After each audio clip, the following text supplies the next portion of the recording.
жумушка иштеш үчүн күч керек, ал керек, анан бой узун бала керек да эми. Теста чойгонго бой кыска бала болсо, тестан чой албайт да ой менен. Бүгүнкү биздин каарманыбыз Жанарбек күн сайын 25-30 килограммга чейин кесме чоёт. Ал бул өнөрдү атайын Кытай ашканасынын чеберлеринен окуп үйрөнгөн. 19 жашында камырга аралашса, бүгүнкү күнү тажрыйбалуу чебер.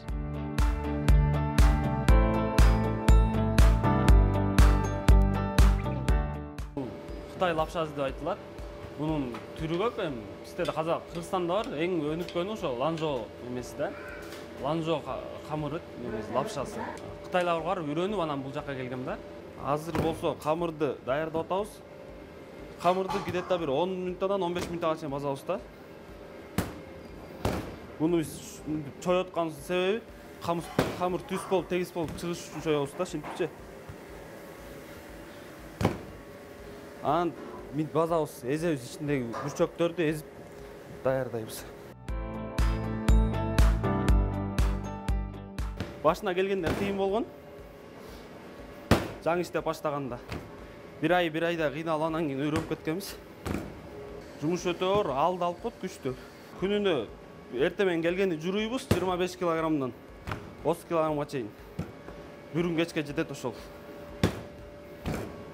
Бүгүн кечке үчүнчү бөлүп чыгарып жасай беребиз. Бир күндө кесме сатабыз. 75тен 115ге чейин сатабыз.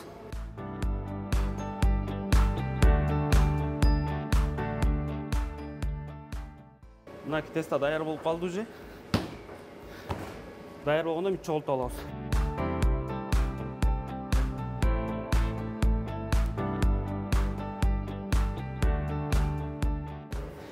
Камырдын өзүнүн немеси бар. Жумшак кылып басканга жараша, адамга жараша. Көңүл настроениеңмен басса, көңүлүң басса жакшы чыгат. Настроение жок болуп, ашнак болуп баспаса, теста катуу болуп калат да. Капризный болуп теста өтө. Өзүңө жагымдуу болот камыр менен иштеген. Мындай стресси жок болот да. Жумшак бир нерсени кармап эме кылып атсаң, кыйналып атсаң, алаксыйсың да жумуштан. Камырды азып. Камырда кол ойноткон Жанарбектин кыймылы баарын суктандырат. Ыкчам ийкемдүү колдору секундаларда кесме түрлөрүн даяр кылат. Кылда ичке кесмеден тарта бардык түрлөрүн жасайт. Ал мындай деңгээлге тынымсыз эмгеги менен жеткен.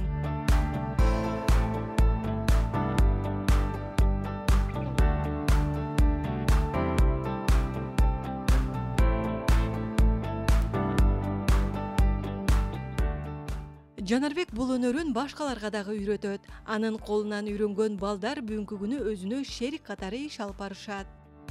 Буга чейин где-то бир 7-8 баланы үйрөттүм лапша чойгонду. Алар иштеп кетишти, бирок кетишип калды, чыдашпай.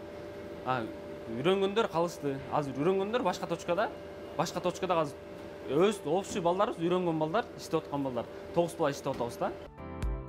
Элнура Кайнарбек кызы, Данияр Амантур уулу, Замана студиясы.